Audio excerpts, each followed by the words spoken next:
So I studied gender for many years, but now I'm also looking at emotion in the Qur'an and actually even broader in Islamic history.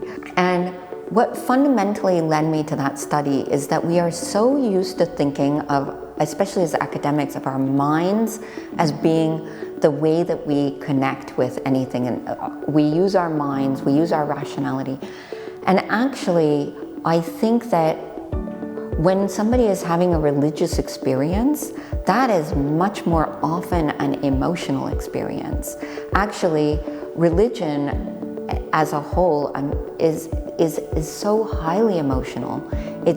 You've got attachment, you've got love, you've got the connection, you've got that sense of something bigger than yourself. You've got emotions that we can't even barely name in English for the religious experience, actually. So as I started to think about emotions in the Qur'an, I started with very basic emotions. I started with anger, thinking about anger.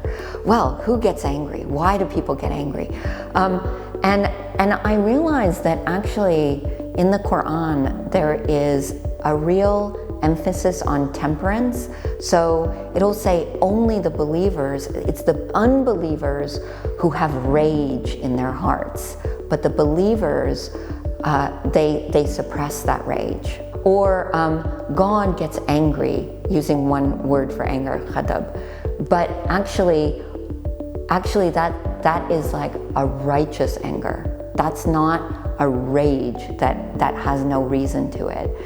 And then I began to think about, actually, from those basic emotions and the concept of temperance, I actually began to question even whether emotion and rationality are such different things at all.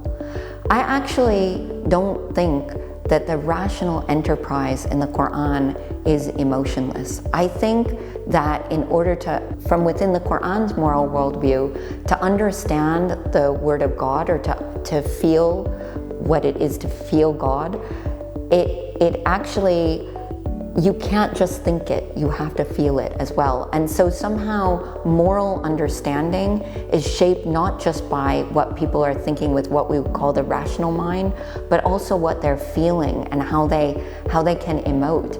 And so I just found this a fascinating area of study, because I think that again is an element that actually is unchanging over time.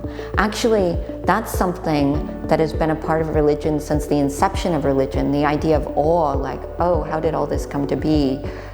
Who are we in this universe? Those existential questions, and then that are still relevant actually today.